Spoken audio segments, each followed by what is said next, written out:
Good evening, everybody. So, we are talking about the naming of the coordination compounds.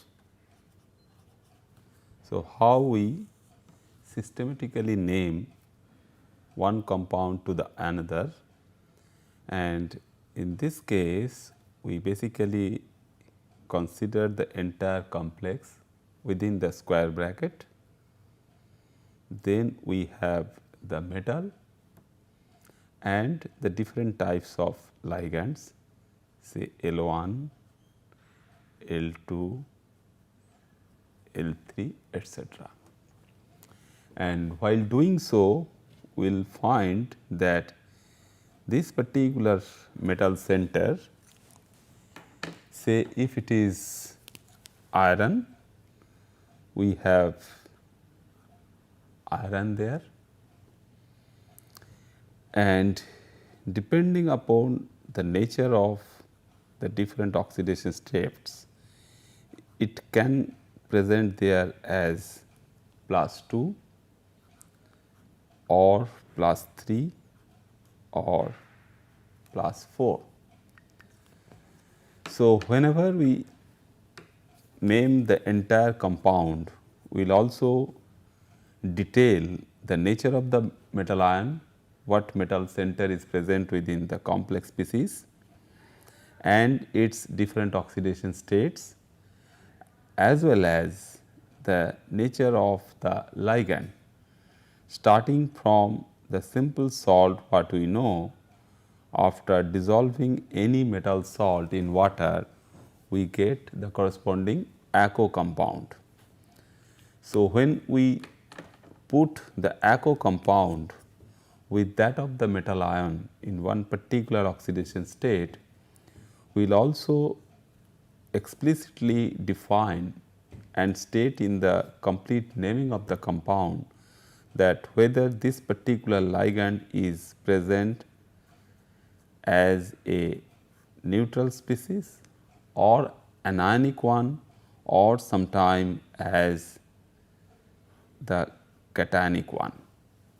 When some of these compounds, say some iron salt is reacting with NO as gas, nitric oxide gas, but it immediately giving up one particular electron and converted this particular species to the cationic species. So, knowing the nature of this particular ligand and its corresponding charge is also important, because that will balance the corresponding positive charge what is available on the metal center, as well as the other ligands, say L3 and L2, which can be neutral or which can also be anionic.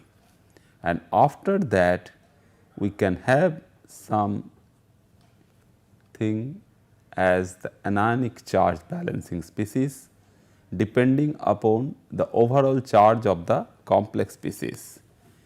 If the overall charge on the complex species is cationic, if it is monocationic, we will have 1A of mononegative species, that means say perchlorate or nitrate or chloride.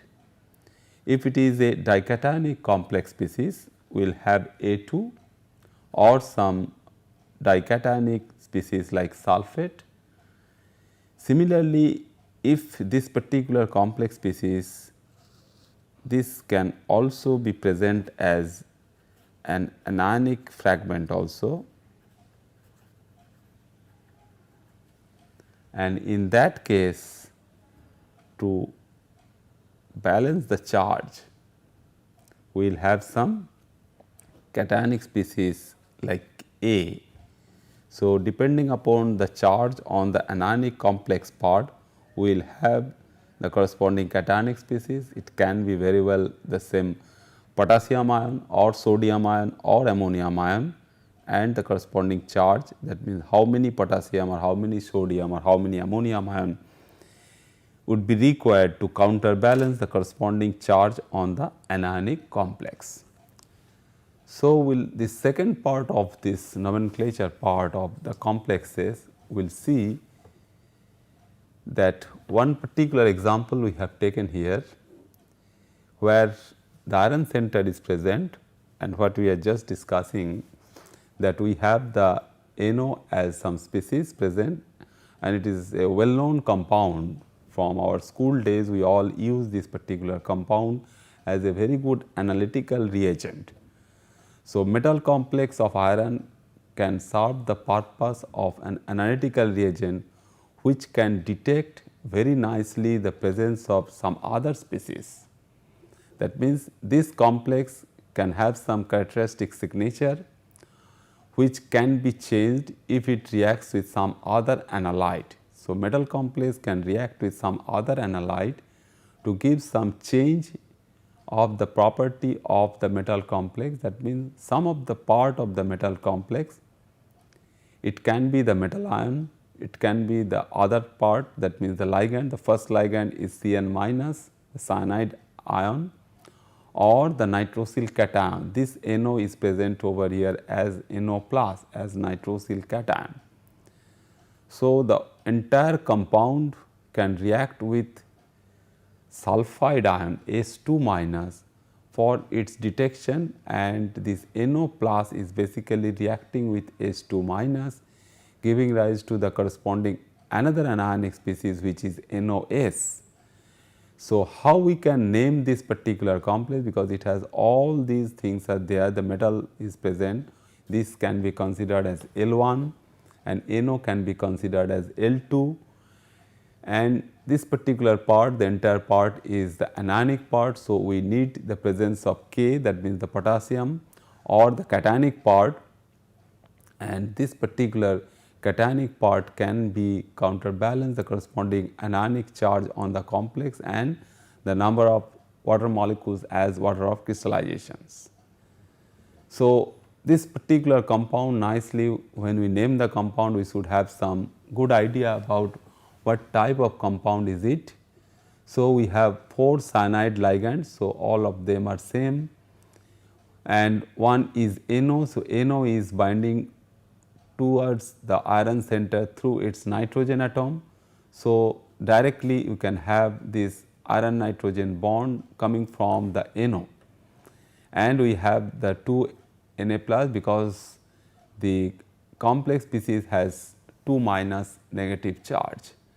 So, how we can name this particular compound, and the nature of the compound is also well known, is a very good red crystalline, dark red crystalline compound, is in powder in nature also. And since it is a sodium salt, because we can have all other different salts also possible, we can go for the corresponding potassium salt, we can go for the ammonium salt as well, but this particular compound is very easily made in the laboratory, and the red beautiful compound is basically give us the corresponding good solubility in water, because this complex is a sodium salt, and as we all know, the sodium salts are highly soluble in water. So, it has good solubility in water, and in water it gives some red colored solution. So, when this compound reacts with sulfide anion, say S2 minus, and this S2 minus can come from sodium sulfide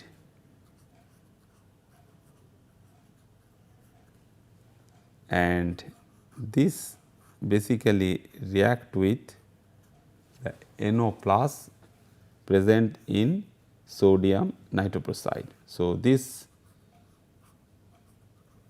which is present, this fragment is nitroprusside NPS, or we can fully name as, when it is sodium salt. So, it is SNP, sodium nitroprusside. So, when they are reacting, it basically gives us NOS minus.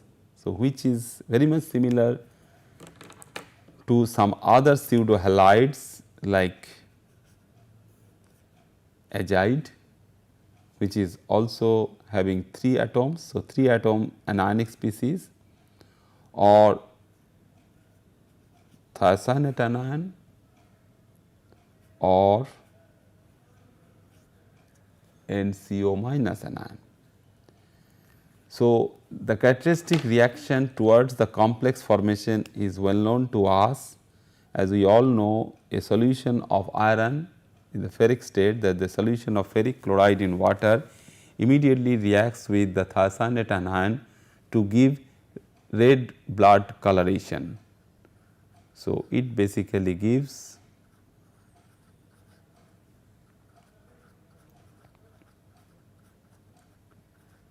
red blood coloration. That means, we can detect the presence of thiocyanate anion by knowing the color change from a very light yellow solution of ferric ion by the corresponding SCN minus anion as potassium thiocyanate or ammonium thiocyanate, which is also colorless, but when it goes to bind to the iron center, it gives a very characteristic red blood color, which can be identified as the formation of the complex species based on FeNCS bond.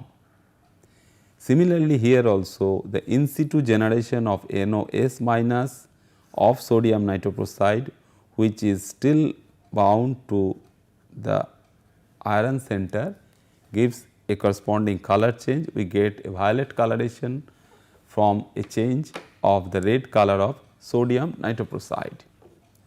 So, what we see that how we can name this particular compound, we can also see how this particular compound can be very easily made from a well known another complex, which is potassium ferrocyanide. When K4 FeCN whole 6, the iron is present in the +2 oxidation state. So, we have 4 potassium ions are required for charge balance, and this is known as potassium ferrocyanide. The iron oxidation state is important. It is in +2 oxidation state, and it can be oxidized to its corresponding ferric form, which is K3 FeCN whole 6, which is known as potassium ferricyanide. So, for the synthesis of sodium nitroprusside from potassium ferrocyanide, we react it with nitric acid. So, reaction of this particular species with nitric acid gives rise to the generation of this complex anionic species, that means FeCN whole 5 NO. That means this NO, that means nitric oxide gas, is in situ generated from nitric acid. The way we know that the different forms of nitric acid, the cold, the hot, the dilute and the concentrated nitric acids can react with copper metal to give different nitrogen oxides. So, this is a standard technique where we can make different nitrogen oxides by reacting nitric acid with the copper, the metallic copper. Similarly, in this particular case also is nitrogen is present in +5 oxidation state, which is getting reduced during this particular transformation, and NO is forming, NO is generated in situ from the medium. So, that generated NO is immediately going to react with the FeCN with the expulsion of 1 CN. So, 1 CN minus is removed from there, and that particular position, that means 1 CN is going when we have all 6 CN groups are attached in the ferrocyanide. So, 1 is substituted by NO. So, we get this particular anionic species, but in protonated form. That means H2 salt, the corresponding H2 salt is also possible with the liberation of carbon dioxide and separation of ammonium nitrate and potassium nitrate. Then in the next step, this acid form of sodium nitroprusside, that means the protonated nitroprusside, is reacted with sodium carbonate. Since it is also acidic in nature, it immediately reacts with sodium carbonate with liberation of carbon dioxide and water, and the compound is getting transformed to its corresponding sodium salt. So, that is why this is the procedure where we can prepare sodium nitroprusside from potassium ferrocyanide. So, this particular thing directly gives us that one particular potassium salt of the complex to its corresponding sodium salt. So, there is one more technique also available for the production of this ferrocyanide. This is very interesting and nice molecule which has importance for analytical chemistry as well as the structure and the corresponding iron complexes. So, like nitric acid, where we are providing nitrates as anions, here nitrites are also we are providing, and we all know this analytical test for nitrate and nitrites using the ferrous sulphate solution. The cold ferrous sulphate solution is the laboratory is through the brown ring test, and that brown ring test also gives us the corresponding NO plus attached to the iron center with 5 water molecules there. Similarly, these two reactions, these two synthetic procedures, that means the production of sodium nitroprusside, gives us these important informations that both nitrate as well as nitrite ions can generate NO species with the reaction of sodium or potassium ferrocyanide. So, here NO2 minus is providing us with the corresponding NO with the liberation of 1 Cn minus anion and 2 hydroxide ions. So, this differentiation for this type of ligands and the number of ligands, because in this particular case what we see that we have 2 types of ligands, one is the corresponding Cn minus and another is the corresponding NO. So, when large number of these ligands are present and during naming the corresponding compound, we basically indicate the corresponding numbers as the corresponding prefixes as di, tri, etc. That means, when we have 2 ligands we call it as a di, when we have 3 such ligands we call it tri, and when we have 6 or 5 cyanides we call it as a pentacyano or hexacyano species. But the rule is not applicable to all. When we have organic polydentate ligands, that means say some polyamines or amino acids are there, when the ligands present, that means simple ethylene diamine, En is ethylene diamine and EDTA is ethylene diamine tetraacetic acid. When they are going for deprotonation, it gives ethylene diamine tetraacetate anions, have 4 anionic charges. So, this ligand has already ethylene diamine. So, diamine part is there and which is ethylene diamine tetra, di and tetra, both the 2 terms are there. So, in that particular case we will consider instead of di or tri in the normal case of nomenclature, like the presence of 4 chlorides or 4 nitrates or 2 chlorides or 3 nitrates, we call them as bis, tris or tetrakis. So, wherever we have the normal ligand nomenclature as mono, di, tri, tetra, penta and hexa will be considered as bis, tris, tetrakis, pentakis and hexakis when we have polydentate organic ligands bound to the metal center. So, how we name this particular example of the complex, where chromium is attached to 2 chloride anions and 4 water molecules, and the ligands present are therefore 2 types, like that sodium nitroprusside. Cl minus is one ligand which is anionic and water as the another ligand which is neutral and forming the direct bond with the metal center through its oxygen atom. So, when we have the monodentate ligands like Cl or H2O, we name them as chloro or aco, and alphabetically we will find that A is coming before C, therefore, aco names will come before the chloro. And there are 4 such aco molecules and 2 chloroligands. So, we will also add the numbers as prefixes, and since these are not polydentate organic ligands, we will simply use the first type of nomenclature for the reaction, where we define the number of aco molecules and number of chloroligands. Therefore, the naming would be like this. The coordination compound would be called as therefore the tetra aco dichlorochromium 3. So, we have 4 water molecules surrounding the chromium and 2 chloride anions. These are also their direct ligands, and chromium is in +3 oxidation state. How we know that? Because we have 2 charges, 2 negative charges are balanced by Cl groups. So, this here should definitely be in the trivalent state, that means in the chromic state. So, chromic ion is bound to 2 Cl and 4 water molecules. So, we get a typical octahedral molecule. Since the complex is in here, one square bracket would be there. So, since the complex is in a cationic form, that means the cationic species we have. So, outside the coordination sphere we can have other mononegative anionic species like nitrate, perchlorate or Cl. So, if the entire compound, if it is the corresponding nitrate salt of the metal complex of Cl and water ligands of chromium, we get the corresponding full name of the corresponding compound as tetra aqua dichlorochromium 3 nitrate, if it is a nitrate salt.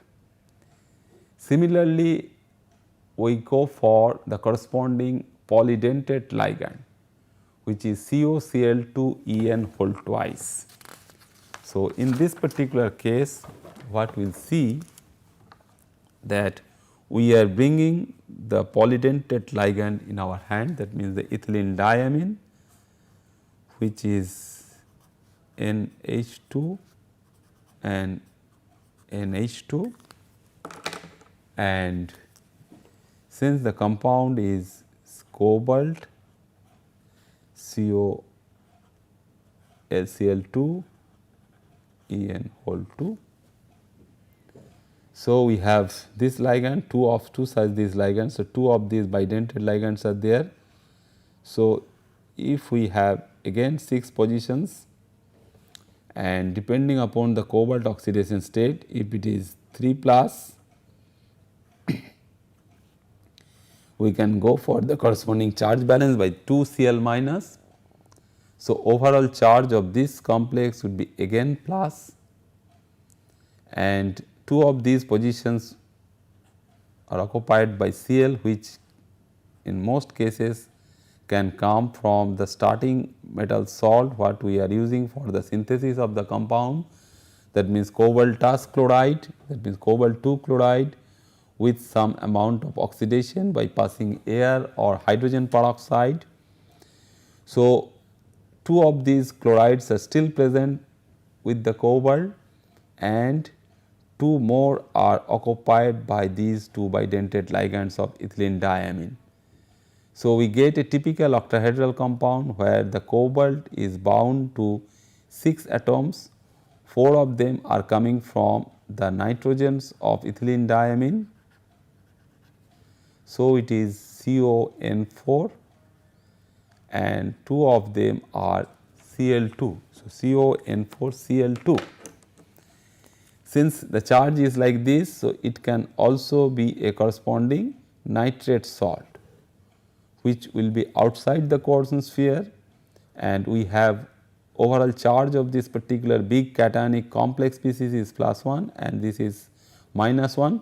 So, we have a complex species which is 1:1 type of electrolyte, and we can measure the corresponding solution electrical conductivity or solution electrical conductance to identify the corresponding nature of this particular compound.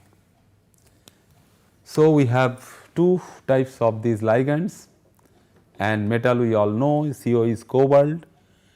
So, we should be having a name where it can be prefixed with ethylene diamine, because already the name contains the di.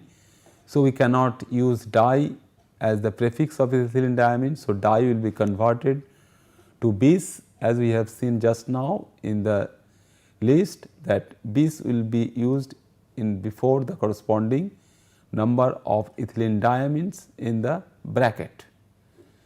So, the compound would be dichlorobis, C is coming before E again in the alphabetical order. So, dichlorobis ethylene diamine cobalt 3 ion is formed. So, if the complex species is written in the form of positive charge, we can call it as a cobalt 3 ion, but if it is the corresponding salt, that means the nitrate salt or perchlorate salt, we will name it as dichloro-bis ethylene diamine cobalt 3 perchlorate or dichloro-bis ethylene diamine cobalt 3 nitrate. Similarly, we just concentrate our attention while we name the corresponding metal center and its oxidation state. Just now we have seen how we can assign the corresponding metal center if we do not know the corresponding exact oxidation state of the metal center. If the metal center has undergone some oxidation like cobalt 2 to cobalt 3 by the oxygen present in the air or by using some reagent like hydrogen peroxide. So, assignment of the metal oxidation state is therefore important. So, formal name of the metal and the oxidation state we should know, and we should number the corresponding oxidation state in Roman numeral within parenthesis. So, for +3 the chromium and cobalt should be written as Roman 3 within bracket, but in case of copper the oxidation state of +2 is denoted as copper 2. So, if we have the different oxidation states, so we should not have any confusion regarding the identification of the oxidation state. We should straightway name the corresponding oxidation state as +2 or +3, or sometime we can have any metal oxidation state as +4. But if we see doing such operation on naming of these compounds, the overall charge on the complex is anion. So, we can have some metals are there and we can have the corresponding name. When it is copper, we name this as copper 2. If it is the corresponding tetraamine copper salt, so we call it as a tetraamine copper 2 ion. But when we have the corresponding copper 2 present, but more number of anions are surrounding the copper center, giving a corresponding anionic charge on the complex species, we will name this particular copper center as cuprate 2. So, how we get that? We just get, if we have copper 2 chloride in our hand and if we see some amount of chloride ligands are still attaching to it, and if all the 2 chlorides, the new ligands are attaching to the same copper center, the corresponding formula of the complex species would be CuCl4, because copper has a typical tendency to bind 4 ligands around it in a particular geometry. It can be square planar, it can be tetrahedral, or it can be something related to some distortions related to these 2 geometries. So, when we have 4 Cl minus, that means more and more charge is accumulated on the dipositive copper center. So, overall charge on this complex species would be 2 minus. So, in this particular case the naming would be completely different and copper 2 will be named as now cuprate with the identification of the oxidation state. Similarly, we can have the corresponding cations also. The cations should be named first. So, ammonium ion, if it is present, completely balancing the corresponding negative charge on the complex species, we should name the ammonium ion also along with the corresponding 8 nomenclature on the anionic form. So, copper 2 will become cuprate 2. Similarly, there are some more Latin names we can use compared to the common English name of other metal ions. If we iron is get, that we all know that iron, the symbol is Fe, that means it is coming from ferrum. So, when we use the Latin name for the corresponding anionic species, we call it as a ferrate anion. Similarly, the copper we have just now seen will be cuprate, tin will be related to the stannate. silver would be named as argentate, is related to the corresponding name, basically Latin name of the element. Lead will be plumbate, gold would be aurate. So, the oxidation state will define and the anionic form will also define, but if we have the other metal ions not belongs to this Latin name, the other metal ions will simply have the 8 nomenclature. Cobalt, addition of 8 will be cobaltate, nickel will be nickeltate. When we add 8, when the species will be in the anionic form, zinc would be zincate, osmium would be osmate, cadmium would be cadmate, platinum would be platinate, mercury would be mercurate, etc. And the suffix end tends to replace the um and ium if present, and ium. So, osmium was there, so mium was, so mium. So, that ium has gone from osmium and this has become osmate. Similarly, cadmium, the ium is gone, so cadmium become cadmate, and zinc is there, zinc full name is there with that of the addition of 8, and if in other cases the is also there along with ium, that also will go, that will be replaced by simply 8. So, that nomenclature will give us some good idea about how we name the very simple species like that of the addition of say CrCl4, if it is in the +3 oxidation state, it would be CrCl1 minus. And why we are talking all these things? Because it is very important, because most of the metal salts we know can be available as its corresponding chloride salt very easily by the use of hydrochloric acid with the reaction of corresponding hydroxides or carbonates. So, these chlorides, when they are taking up more number of chlorides, can be the corresponding example, very simple example for the anionic complex. Similarly, when this chromium or iron or anything is bound to water molecule, the neutral water molecule, and we all know, we have been discussing this for several our classes, that when iron in +3 oxidation state is bound to one water molecule, we have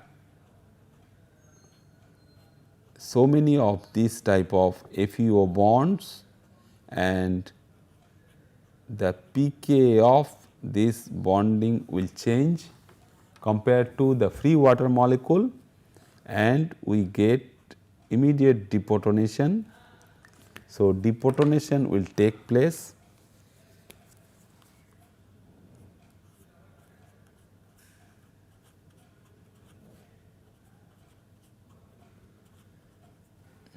and this deprotonation will give rise to FeOH species from FeOH2.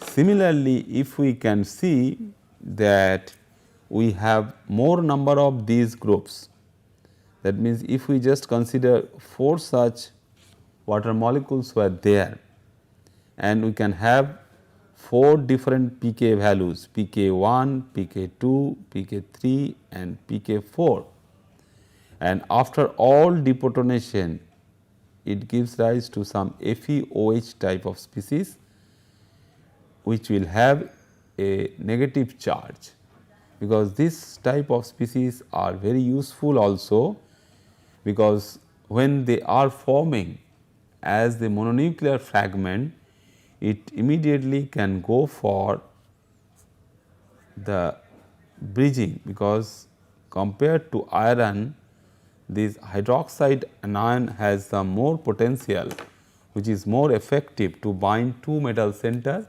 and these are plenty in nature. In natural minerals and ores, we find that corresponding oxo-hydroxide iron centers are present.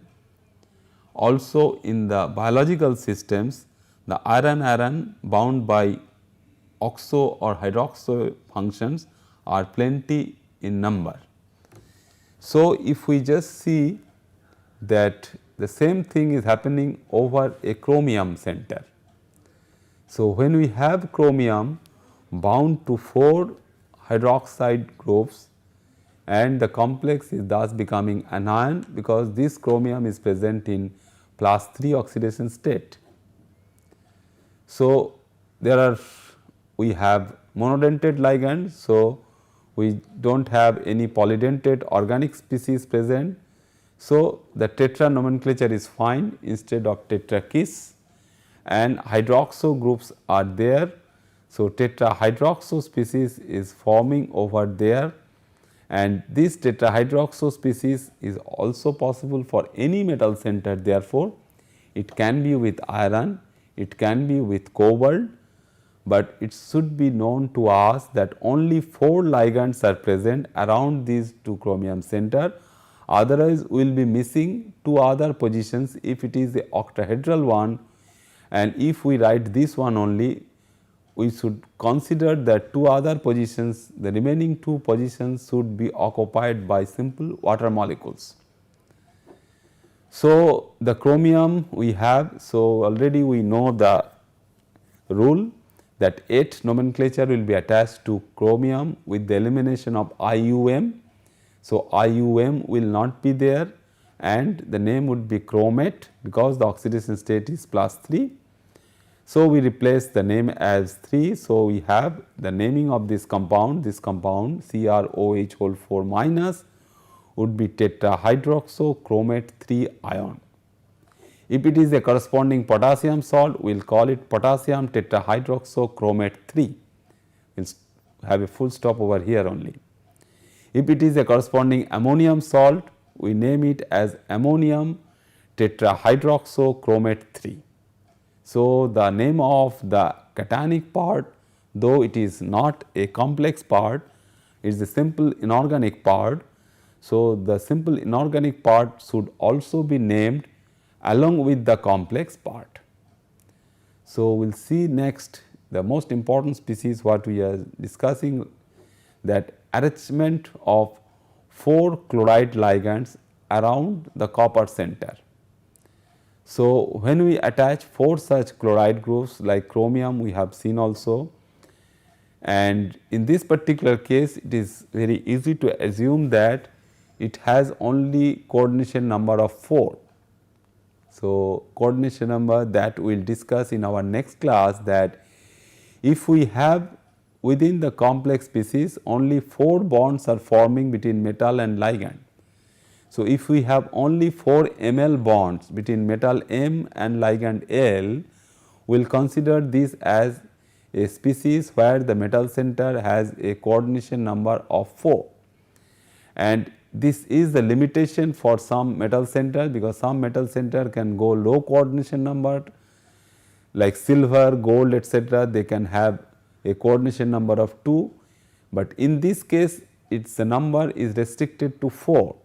It is not going to 5 and it is not going to 6 also. So, the naming is very easy, as we have learned now. It would be tetrachlorocuprate 2 ion. If it is ammonium salt, it would be ammonium tetrachlorocuprate 2.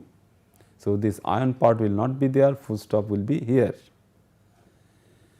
So, some of these well known thing which is known in the literature and is known in the books also, that how we can consider some of these chloride complexes of copper chloride, that we are discussing, that this is the simplest cupric chloride compound. CuCl2 is the simple cupric chloride, and if it is reacting with more chloride, initially it can react with concentrated hydrochloric acid or any other chloride salt to give you CuCl4 minus, it would be 2 minus, CuCl4 2 minus, and if it is the corresponding ammonium salt, so ammonium salt is NH4 whole 2 CuCl4, the naming would be ammonium tetrachlorocuprate 2 And if we want to know the corresponding structure in the solid state, we grow the single crystals, and X-ray diffraction gives rise to the corresponding molecular structure determined by X-ray diffraction. We get something where we find that this is basically is not a tetrahedral one, it would be square planar one. And in crystal state, that means in the solid state, the crystal packing would be such that this particular one, this means this chloride center will share another chloride of the next molecule. Similarly, from the bottom side, from the lower side, it will also share another chloride of the next molecule. So, sharing of these free end of the chloride groups makes one particular center as a octahedral one, and which is not a true octahedral one having 6 coordination sites or coordination number of 6, but it would be considered as a 4 plus 2 octahedral coordination. 4 is from the same metal ion and 2 is coming out through sharing from the adjacent metal centers. So, the ammonium salt would be crystallizing as the corresponding species which would be octahedral in the solid state through sharing. But if we just try to crystallize it in its corresponding cesium salt, this would also be 2 minus like this, it will be 2 minus only. So, cesium 2CuCl4, which is cesium tetrachlorocuprate, but this time the structure is different because of this presence of this cation, because the size of the ammonium ion is small. So, we can get the corresponding networking or some supramolecular interaction between the CuCl4 2 minus species for chloride sharing, because whenever we have the corresponding crystal packing, we see that this is the anionic part. So, cationic part will be coming in between 2 anionic parts. So, there are some void spaces, and void spaces would be occupied by the cations. But in this particular case, the size of the cation is very less, which is ammonium ion. So, void spaces are of different type and which is very small and which is not inhibiting the corresponding sharing from the adjacent molecule through its Cl.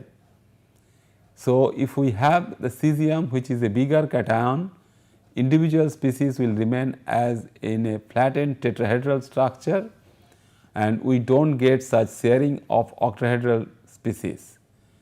Similarly, if we have one type of bridging of this can be obtained in some potassium salt or ammonium salt of this KCuCl3 or ammonium CuCl3 with a mixed of these two, we get the potassium ammonium salt of Cu2Cl6, and these stack together to give the elongated tetrahedral coordination, elongated tetrahedral geometry around this particular copper, and we have the corresponding sharing of this. So, we get a chloride bridge dimeric form. Similarly, if the bridging is extended further, so it is another form of CsCuCl3 which is completely different from CS2CuCl4.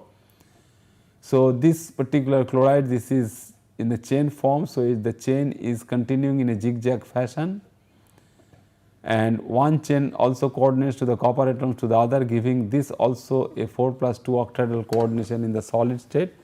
So, in the solid state, one chain of one particular plane is sharing the other chlorides from the other chain, giving a typical octahedral. So, copper center, the copper metal center will always have some tendency to attract the other ligand which is already bound to the adjacent center of the copper.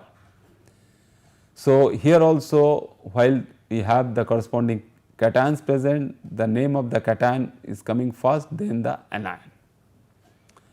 Now is another typical example of the complex where both the cationic part and the anionic part are the complex fragment. That means, we are not taking the help of any ammonium salt or any chloride or nitrate salt. We have made both the two parts, the cationic part as well as the anionic part, as the complex species. So, NH3 is the neutral. So, the first part is cationic and chloride is anionic. So, the second part is anionic. So, this is cation, this is anion, and it is going for the corresponding charge balance.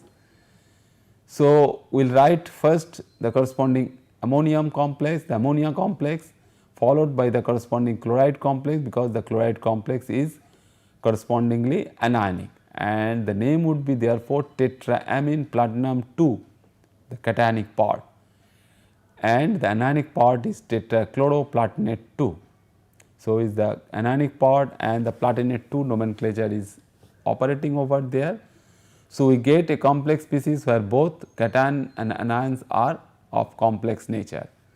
So, we can try with naming some more as the problem, where we have the octahedral cobalt center, where 3 chlorides and 3 ammonia molecules are attached. Similarly, we have the cobalt. In our future classes we will discuss the isomerism, where the isomerism will tell something related to the binding of the nitrite anion differently to the cobalt center, which is through oxygen. Here we have the cobalt oxygen bond, which are 3 in number, because we do not have any mixture between these. That means one is bound to nitrogen, another is bound to oxygen, but all are of same type. That means the nitrite is binding towards cobalt by oxygen atom. Similarly, 2 oxalate like ethylene diamine is bound to iron center, and we have 2 water molecules, and this is also not a complex species of mercury, but it is a complex species of the salt of silver. So, is the mercury belongs to the corresponding complex part, which is tetraiodo mercury anion, and is corresponding cationic part is the corresponding silver one. So, if we have more than 2, that means we have now the number of ligands are more, that means L1, L2 and L3, and depending upon the corresponding charge, the amine will be named first, which is the neutral one. So, the naming of the compound would be tetraamine, then alphabetically chloro will come next, then nitrito, which is bound to cobalt through nitrogen. So, it is tetraamine chloro nitrito N cobalt. So, N cobalt means it is immediately showing us that it is bound to the center through nitrogen. So, it is one isomeric form which is not bound to oxygen, but it is bound through nitrogen. So, it is bound to cobalt 3. So, it is the cationic form. So, it is the cobalt 3 ion, the name would be cobalt 3 ion.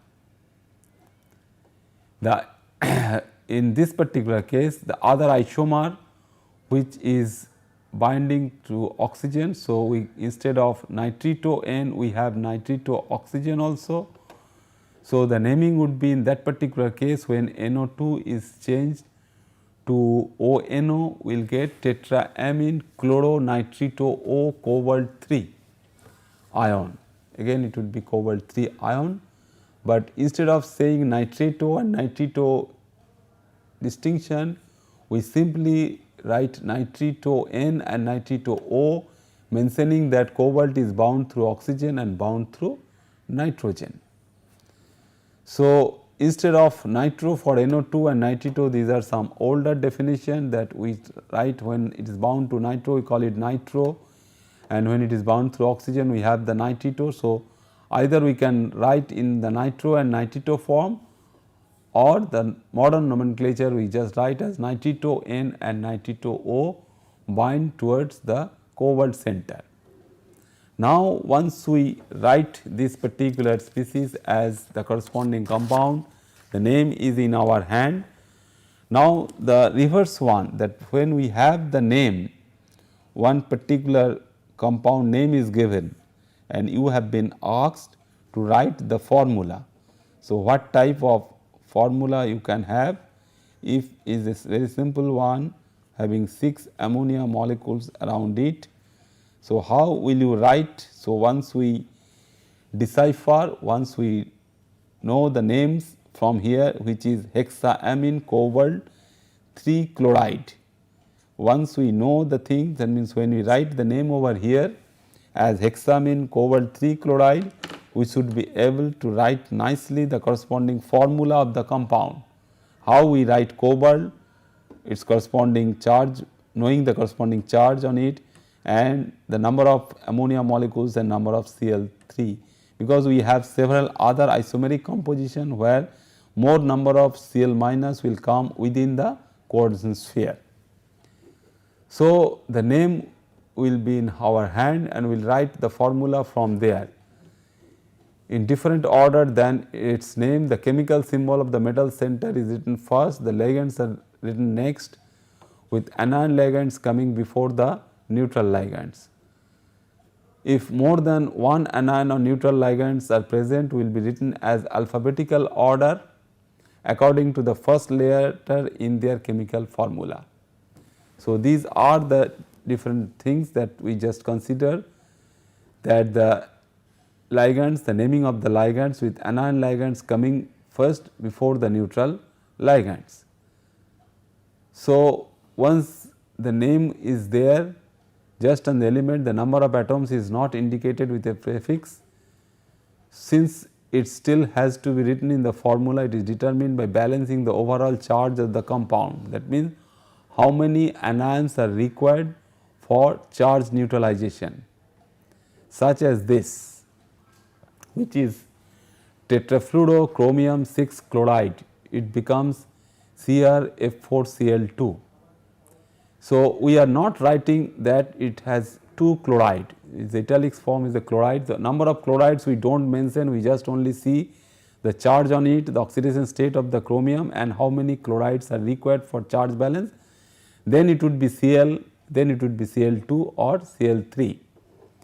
Similarly, for amine tetraacochromium 2, we have this water, then amine functions, and we just go for the corresponding charge neutralization and we see that 2 anions would be required. So, when we have all neutral ligands, we alphabetically order them. So, with water before NH3, so water will come first alphabetically, then ammonia will come, which is opposite to that in the complex name, since one uses the chemical symbol and another uses the name of the ligands. In one case we use the names, in another case we are using the corresponding symbols. So, we have the amine sulfatochromium 2, where sulfate is an anion, so it comes before NH3. So, sulfate is in the coordination sphere. So, we go for the corresponding sulfate name first. So, amine sulfatochromium 2 when we write the formula. Similarly, amine tetraacochromium 2 sulfate is also like this. So, amine will come next, water will come first, then potassium hexacyanoferrate, we have discussed it. Then we will have another molecule which is cisplatin, and we will discuss in our next class. We will finish this part, the remaining part, that how we will name is wonderful molecule which is cisplatin, and how we name it and how the molecular formula is coming and how the different geometries will be related to this particular important molecule. So, this particular molecule will be named like this. We have 2 ammonia molecules there, we have dichloroplatinum center is there, that means 2 amine molecules are there. So, it is basically platinum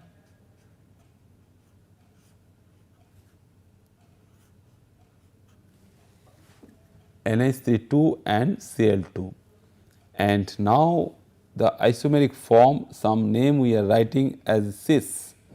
So, this is some level that where you have, because if we have some alternative positions for the binding of ammonia to platinum center and the chloride binding to the platinum center, we name as a level which is our cis, but the basic compound is diamine dichlooroplatinum. So, the the NH3 groups will come, then we have the chloride functions. So, we have the molecule like this, where we have 2 of these as in the adjacent position. So, that is why it is the cis position when Cl PTCl bond is 90 degree, which are not in opposite direction, that means Cl PTCl bond is not 180 degree, it is a square planar geometry. If the geometry is in square plane, that all 4 platinum bonds two of them are platinum nitrogen and two of them are platinum Cl. So, if we see that if two of them are 90 degree, when these two positions are occupied by chloride, we call it as a cis platin, but in another case when we have Cl in the opposite direction, that means they are about 180 degree apart, we consider them as trans. So, these are two nomenclature level for the isomeric forms, one is the cis form, another is the trans form, like we use the nomenclature for ethylene molecule. The ethylene molecule what we have, that ethylene molecule can have positions like this. So, when they are opposite, so if we have the dichloroethylene, so around this double bond, so around this metal center we will consider this the cis and trans positions. So, when two of them are on the same side, we consider them as the cis. So, when in this particular case, since it is a regular square geometry, when two of them are 90 degree, that means we consider them are on the same side, we call it as their corresponding sides. That means, if they are Cl and if these are 2H, we call this as also a corresponding cis molecule, where Cl is here and Cl is there on the opposite direction, we call it as a trans. So, this is the unique molecule. When we name this molecule, then we should also correspondingly name the corresponding geometrical form, and the full name will therefore be, when we have the corresponding compound as cisplatin, will be cis diamine dichloroplatinum. So, next day we will continue little bit and we will finish it next day. Thank you very much.